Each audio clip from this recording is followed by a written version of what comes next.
प्रभु यीशु मसीह की जय।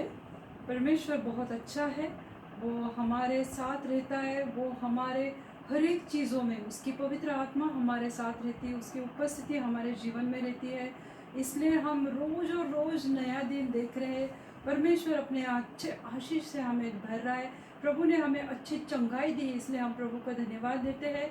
आप लोग सब जुड़ गए, इसलिए मैं परमेश्वर को बहुत बहुत बहुत धन्यवाद देना चाहती हूँ। मेरे सब प्यारे सब्सक्राइबर्स, सब व्यूअर्स, दर्शक, सबके लिए मैं प्रभु यीशु मसीह को धन्यवाद देती हूँ और हम प्रार्थना करेंगे।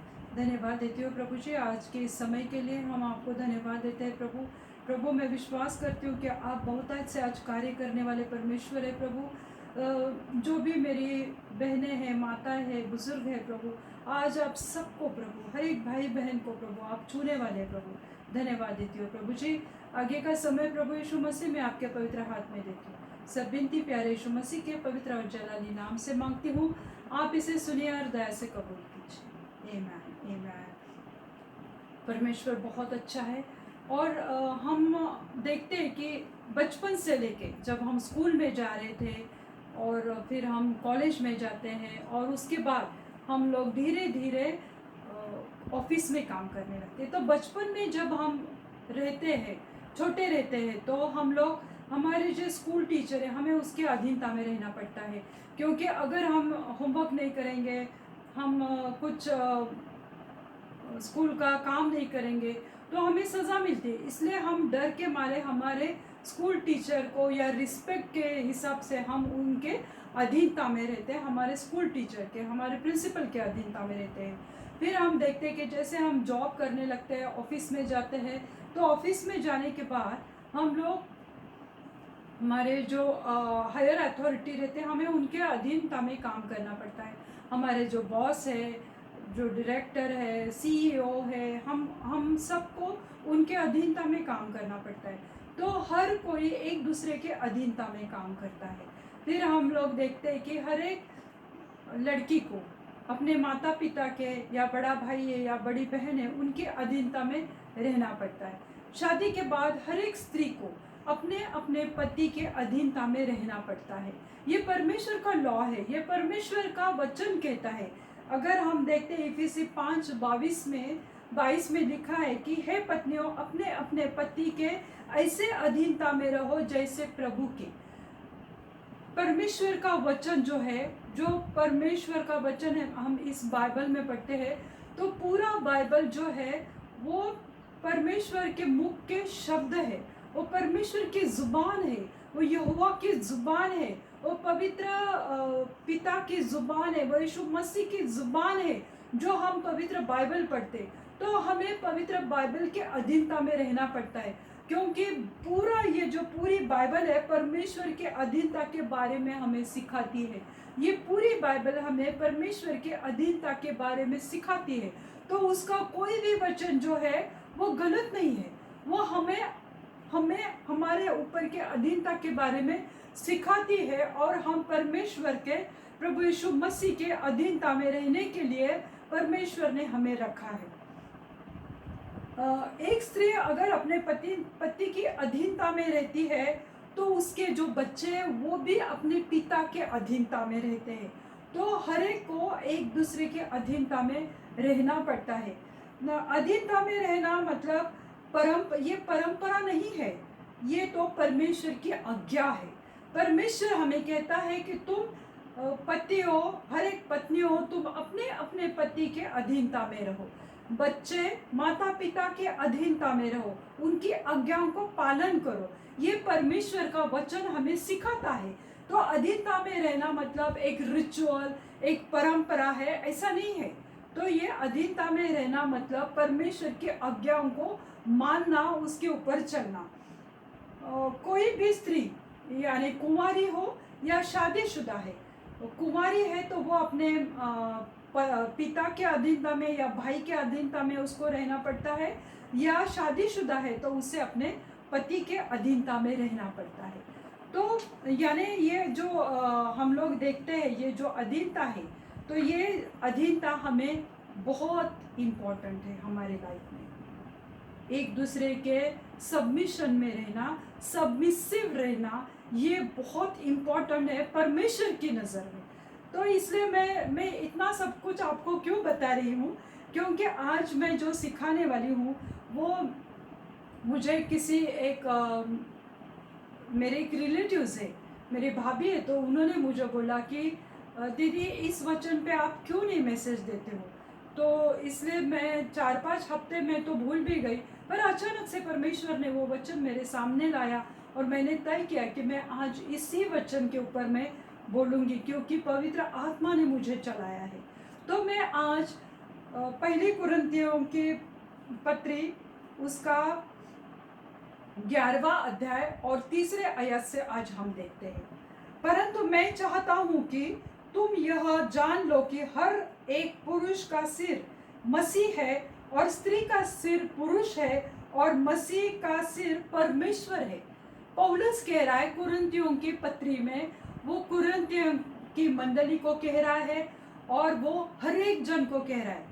देखिए मेरे प्यारे सिस्टर्स या प्यारे बहनें या मेरे माताएं या मेरे बुजुर्ग महिलाएं, मैं किसी को दोष देना या किसी को प्रताड़ित करने के लिए यहाँ पे नहीं आई हूँ। जो परमेश्वर का वचन कहता है कि परंतु ये पौलुस ने भले कहा है, पौलुस ने भले कहा, पर अगर ये पवित्र आत्मा के द्वारा नहीं होता था तो बाइबल में इसका जिक्र नहीं किया होता था, क्योंकि बाइबल का ऑथर, बाइबल का राइटर, बाइबल का जो लिखाई करने वाला वो होली स्पिरिट है, वो पवित्र आत्मा है।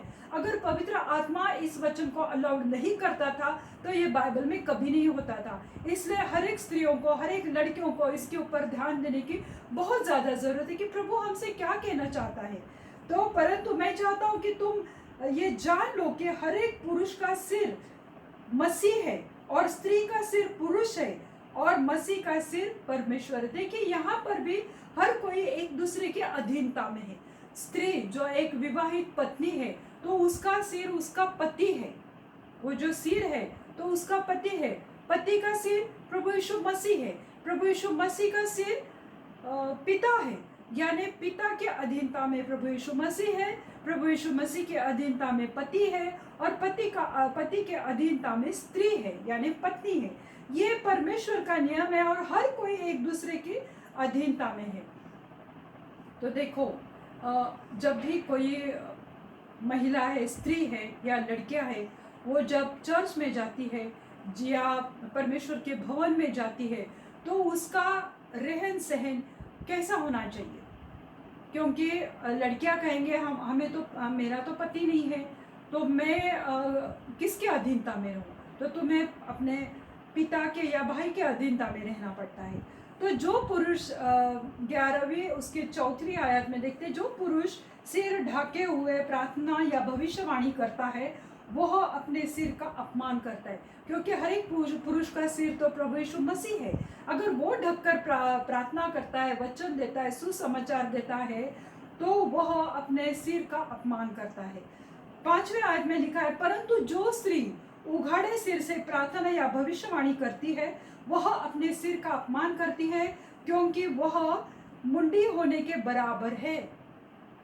देखिए परमेश्वर का वचन कहता है कि जो सिर उघाड़े सर से, यानी उसने अपने सर पे ओढ़नी नहीं ली है, उसने अपने सर पे अगर स्कार्फ नहीं बांधा है, दुपट्टा नहीं लिया है, तो वो प्रार्थना कर रही है, पुलपिट पे खड़े होके, स्टेज पे खड़े होके वो प्रार्थना कर रही है, भविष्यवाणी दे रही है, संदेश दे रही है और उसका सिर उघाड़ा है, खुला सिर है, वो उसने ओढ़ा नहीं है, तो वह अपने सिर का अपमान करती है।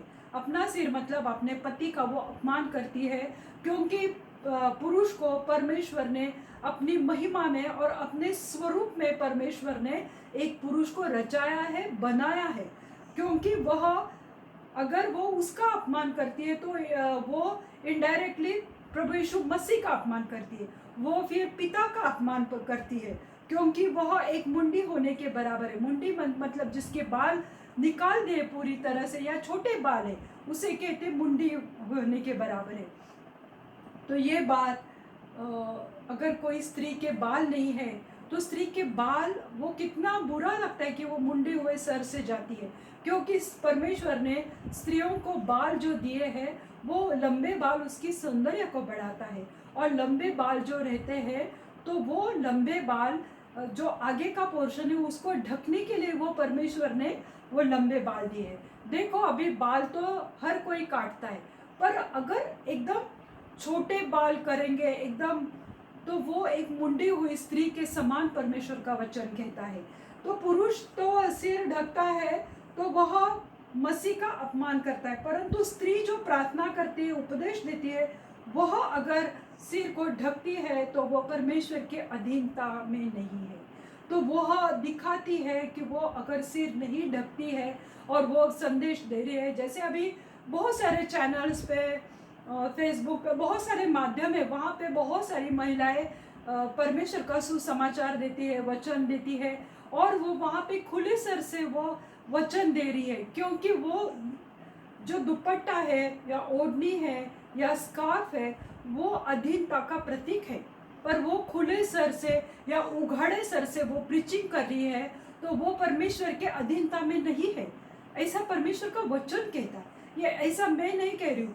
पर बहुत सारे लोग जो है वो कहते हैं कि ये रूढ़ी परंपरा है, रिचुअल्स है, इसलिए बहुत जन नए नए पुराने नियम को नहीं मानते, क्योंकि वो रूढ़ी परंपरा है। पर ये तो वचन पहले कुरिन्थी की पत्री मतलब ये नए नियम में है, और ये नए नियम को भी हम अगर फॉलो नहीं कर रहे, उसको भी नहीं मान रहे, तो हम परमेश्वर के अधीनता में नहीं है। ये जो दुपट्टा है या ओढ़नी है या स्कार्फ है, ये परमेश्वर के अधीनता का प्रतीक है। 6वें वचन में लिखा है, यदि कोई स्त्री ओढ़नी न ओढ़े तो बाल भी कटा ले। यदि स्त्री के लिए बाल कटना या मुंडना करना लज्जा की बात है तो ओढ़नी ओढ़े। अगर उसे छोटे बाल मतलब एकदम बाल हेयर या पूरी तरह से बाल निकाले हुए हैं तो वो उसके लिए शर्म की बात है, लज्जा की बात है। देखिए, अगर कोई भी स्त्री ओढ़नी नहीं लेती है चर्च के टाइम में, जहाँ पे स्तुति आराधना हो रही है, जहाँ पे प्रीचिंग हो रही है, जहाँ पे परमेश्वर का वचन बोया जा रहा है, और तुम उघाड़े सर से वहाँ पे बैठी हो, एक तो तुम अपने पति के अधीनता में नहीं हो, ये दिखाई देता है। दूसरी, तुम प्रभु यीशु मसीह के अधीनता में नहीं हो, तुम बाइबल के वचन के अधीनता में नहीं हो, और तुम यहोवा परमेश्वर का, पिता परमेश्वर का, अब्बा फादर का तुम वहाँ पे अपमान कर रही हो। और तुम भले वहाँ से स्टेज से तुम बड़े बड़े प्रार्थना कर रहे हो, वचन दे रहे हो, वहाँ पे अनॉइंट आया है, वहाँ पे बहुत बड़े बड़े चमत्कार हो रहे हैं, ये परमेश्वर की ग्रेस है तुम्हारे ऊपर, पर तुमने उघाड़े सर से वो परमेश्वर का काम किया है। देखिए, हमारे इंडियन जो कल्चर है, भारतीय संस्कृति में ईसाई महिलाओं को सर ओढ़ना कोई बड़ी बात नहीं है। पर मैंने देखा है, जो शुरू में मैंने देखा है कि बहुत बड़े बड़े चर्च की जो सेविकाएं थी, जो पास्टर्स थी, कि वो पहले सर पे ओढ़नी लेके या स्कार्फ लेके वो परमेश्वर का कार्य करती थी। पर आज मैं देखती हूँ कि वही स्त्री है, वही बुजुर्ग महिला है, उघाड़े सर से प्रार्थना करती, प्रीच करती। ये इतने बड़ी तफावत क्यों आई है हमारे जिंदगी में? हमने किसका कल्चर अपनाया है? परमेश्वर का वचन या ये तो पौलुस ने कहा है, कुरिन्थियों की स्त्रियों के लिए कहा है, ये हमारे लिए नहीं है। अगर ये हमारी सोच है तो ये सोच परमेश्वर की नज़र में अच्छी है क्या?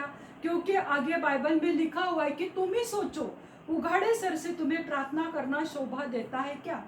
ये परमेश्वर का वचन है मेरे प्रियो। पर इसका मतलब ये नहीं है कि स्त्रियां कहीं कम है, कि वो पुरुषों से वो कम है, ऐसा बिल्कुल नहीं है। क्योंकि यदि कोई स्त्री के लंबे बाल सिर ढकने के लिए नहीं है, तो ओढ़ने के लिए भी नहीं है, तो वो स्त्री के लंबे बाल शरीर के ऊपरी भाग को ढकने के लिए है। और वो सर, अगर बाल नहीं है तो उघाड़ा है, बाल है तो भी वह सर उघाड़ा है, तो उसको कवर करके परमेश्वर के भवन में बैठना। क्योंकि जब स्तुति आराधना चलती है वहाँ पे स्वर्गदूत आते हैं, और स्वर्गदूत जब वहाँ पे आते हैं तो वो भी देखते हैं कि ये सब स्त्रियाँ, ये महिलाएं उघाड़े सर से बैठी है, तो परमेश्वर का धन्यवाद वहाँ पे नहीं हो रहा है। प्रभु यीशु मसीह का धन्यवाद तो नहीं है। मैंने तो यहाँ तक देखा है कि स्टेज पे जो क्वायर लीडर्स है, जो अगुवाई करती है प्रेज वर्शिप की, वो भी उघाड़े सर से करती है, फिर भी परमेश्वर का अनॉइंट वहाँ पे रहता है। पर तुम परमेश्वर को क्या दे रहे हो, तुम मंडली को क्या दे रहे हो? मैंने तो ये भी चलो ठीक है, बाद में देखते हैं। परमेश्वर ने अगर हम 8वीं आयत में देखते हैं, क्योंकि स्त्री पुरुष स्त्री से नहीं परंतु स्त्री पुरुष से हुई है, क्योंकि आदम को जब परमेश्वर ने बनाया तो परमेश्वर ने पहले आदम को बनाया, फिर उसको सहायता करने के लिए, उसको हेल्प करने के लिए परमेश्वर ने हवा को बनाया।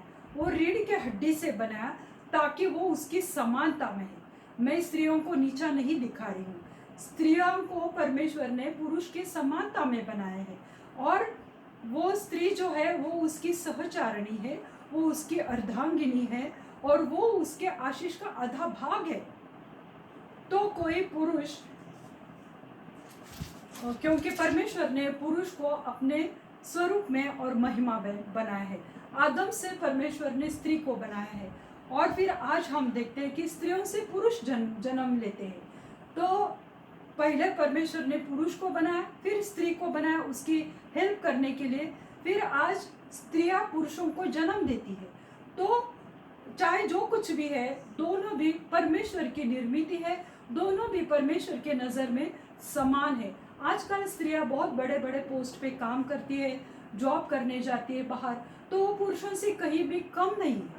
उन्होंने भी पुरुषों का लेवल तक वो आ पहुंची है, फिर भी परमेश्वर कहता है कि तुम्हें अपने पति के अपने पति के अधीनता में रहना चाहिए।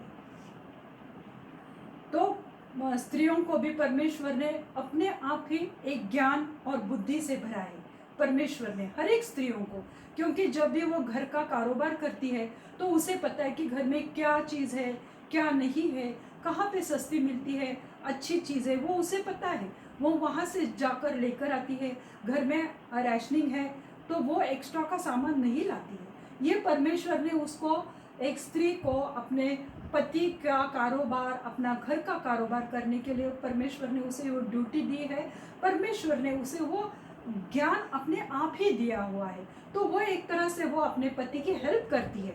उसी रीति से प्रभु यीशु मसीह ने अपने चेलों से कहा था कि जब तक मैं नहीं जाऊंगा तब तक मैं तुम्हें सहायक यानी पवित्र आत्मा नहीं आ सकता। और परमेश्वर ने हर किसी के लिए पवित्र आत्मा दिया है, जो हमें गाइड करता है, सहायता करता है, हमारी मदद करता है, हमारी अगुवाई करता है। तो परमेश्वर ने जिस तरह से एक पति को पत्नी सहायक के रूप में दी है, उसी रीति से हर किसी को, पुरुष को, स्त्री को, कुंवारी लड़कों को, बड़े बुजुर्ग बच्चों को, सबके लिए परमेश्वर ने पवित्र आत्मा सहायता के लिए दिया है। तो परमेश्वर का पवित्र आत्मा भी सहायता करता है, और पुरुष के लिए स्त्री को परमेश्वर ने एक सहायक के रूप में नियुक्त किया है। तो स्त्री का सर ढकना यानी वो अपने खुद की मर्जी से होना चाहिए। अगर कोई लड़कियां, आजकल हम देखते हैं कि सर नहीं ढकते हैं चर्च में, वो ऐसे सिर से बैठी रहती है, वो मतलब उनके ऊपर हम जोर ज़बरदस्ती नहीं कर सकते, क्योंकि हम बाइबल का वचन भी हमारे ऊपर थोपा गया हुआ नहीं है, वो हमारे उन्नति के लिए है, हमारे प्रोग्रेस के, प्रगति के लिए है। परमेश्वर का वचन वो हमारे ऊपर किसी ने ज़बरदस्ती नहीं थोपा है। वैसे ही जो महिलाएं सर नहीं ओढ़ती है तो हमें उन्हें नाम नहीं रखना चाहिए। धीरे धीरे जब वो वचन सुनती जाएंगे, उनके जीवन में परिवर्तन आएगा, और वो अपने आप अपने सर को ढकेगी। क्योंकि अगर कोई विधवा स्त्री है जिसका पति नहीं है, पर विधवाओं का पति तो प्रभु यीशु मसीह है, बाइबल में वचन में कहा गया है, तो विधवाओं का सर तो डायरेक्ट प्रभु यीशु मसीह है, तो उसने वो सर ढकना चाहिए। स्त्रियों ने, लड़कियों ने, हर किसी ने अपना सर ढकना चाहिए। मैंने तो देखा है चर्च में कि जैसे कोई प्रीचर है, कोई प्रचारक है, उसकी पत्नी है या उसकी बेटी है या बहू है, वो स्टेज पे उघड़े सर से बैठी रहती है, लंबे बाल है तो उसको यहाँ पे लेंगे, वापस पीछे डालेंगे, तो जो मंडली के लोग हैं उनका ध्यान उधर ही जाता है, ना कि प्रचारक के पास, कि ये लड़की कैसे बालों को, गर्दन को झटका दे रही है, वही देखते रहते। और मंडली में, परमेश्वर के भवन में, चर्च में कोई महिला बैठी है उघाड़े सर से, और वो बार बार अपने बालों में उंगली डाल रही है और ऐसे बाल यहाँ पे ले रही है, वहाँ पे डाल रही है, गर्दन को झटका दे रही है। तो मंडली के लोग भी प्रचारक को सुनने के बजाय उस औरत को देखते हैं। तो ये डिस्टर्बेंस स्पिरिट है जो वो महिलाओं के द्वारा से ये मंडली में काम करता है। और वचन जो प्रचारक बेचारा इतना अच्छे से सिखा रहा है, उसके ऊपर से उनका ध्यान हट जाता है। तो हम किसी के लिए हिंड्रेंस नहीं होना चाहिए, हम किसी के लिए एक अड़खड़ जैसे बोलते हैं कि वो नहीं हमारा होना चाहिए। तो इसलिए हमने सर ढकना चाहिए। मैंने बहुत बार चर्च में देखा है महिलाओं को या लड़कियों को, और चर्च में उघाड़े सर से बैठे रहती है, और जैसे चर्च खत्म होता है वो अपने घर को जाने को निकलती है तो दुपट्टा से मुंह बांध देती है। वो अपना स्किन खराब नहीं करना चाहती, अपने बालों की केयर लेना चाहती है, या अपनी खुद की सिक्योरिटी के लिए, अगर रात का समय तो वो अपनी खुद की रक्षा के लिए अपना मुंह ढक देती है पूरी रीति से।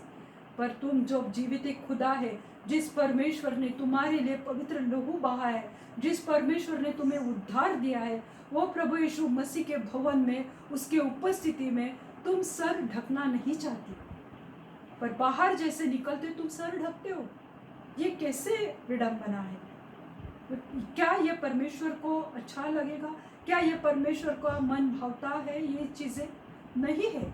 क्योंकि देखो, मूसा परमेश्वर के साथ था, परमेश्वर हमेशा मूसा से बात करता था, फिर भी मूसा की सिर्फ एक गलती के कारण वो कनान में नहीं गया, सिर्फ एक गलती के कारण।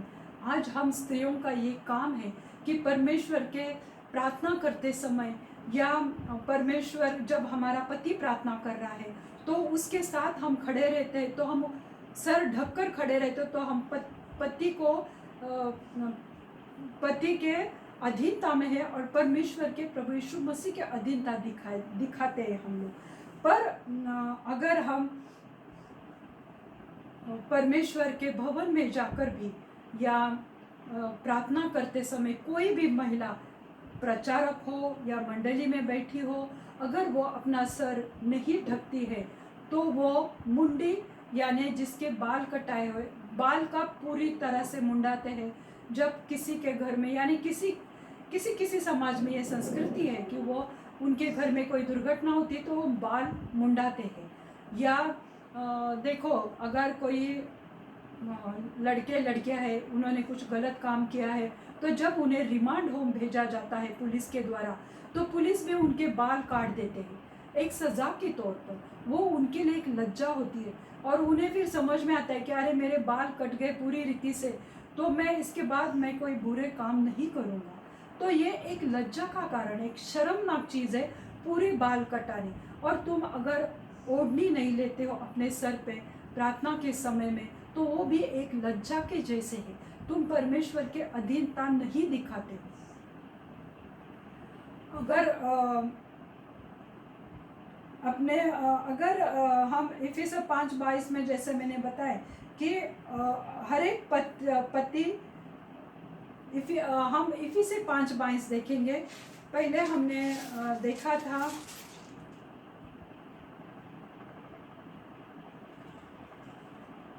इफिस 5:22 में, और हम आगे देखते हैं, आगे हम उसी अध्याय में हम अगर आगे देखते हैं तो परमेश्वर ने पति को भी कहा है कि तुम पत्नी को एकदम नाजुक है वो, तो उसको उसी रीति से हैंडल करो, उसी रीति से उससे प्यार करो, उसको कवर करो, कोई उसको तंग करता है उसकी सुरक्षा करो। ये परमेश्वर के गुण है। अगर पति इस तरह से किसी पत्नी के साथ नहीं रहता है, अगर वो विश्वासी नहीं है, अगर वो परमेश्वर के वचन के अनुसार नहीं है, तो वो पत्नी कहती है कि मैं कैसे उसके अधीनता में रहूं। फिर भी परमेश्वर कहता है फिर भी तुम उसके अधीनता में रहो, तुम्हारी पवित्रता, तुम्हारी धार्मिकता को देख के वो बदल जाएगा। और वो अगर वो उस रीति से वो नहीं रहता है तो भी परमेश्वर जो हमारा प्रभु यीशु मसीह हमारा डायरेक्ट सिर हो जाता है और वो हमें आशीषित करता है। अगर पति अपने पत्नियों से इस रीति से प्रेम करेंगे, बलिदान देंगे, सेक्रीफाइस करेंगे किसी किसी चीज़ का, तो वो पत्नी खुद ब खुद अपने पति के अधीनता में रहना पसंद करेगी। और जब वो अपने पति के अधीनता में रहेगी तो वो प्रभु यीशु मसीह के अधीनता में आएगी और वो यहोवा जो हमारा अब्बा फादर है उसकी अधीनता में आएगी। तो पति का भी काम है कि वो स्त्री अपनी पत्नी के साथ वो अच्छी रीति से पेश आए और वो उसे एक दाग धब्बे वाली स्त्री न बनाए कि हमेशा उसके ऊपर दोष लगाए, बाहर जाके उसके बारे में बुराई करे। वो ऐसा अगर करेगा तो घर में कोई भी शांति नहीं रहेगी। तो मेरे स्त्रियों, मैंने इतना ये अधीनता के बारे में या एक जो परमेश्वर ने स्त्रियों को पति के लिए एक पार्टनर के रूप में या हेल्पर के रूप में या उसको मददनीश के रूप में दिया है, पवित्र आत्मा भी उसी तरह से परमेश्वर ने हमें दिया है। तो हमें आज ये सोचने की ज़रूरत है कि अगर हम सिर को नहीं ढकते तो हम किसके अधीनता में हैं? क्या हम परमेश्वर के अधीनता में हैं? क्योंकि 16वें वचन में कहता है पौलुस, यदि कोई विवाद करना चाहे तो यह जान ले कि यह हमारी और ना परमेश्वर की कलीसिया की ऐसी रीत है।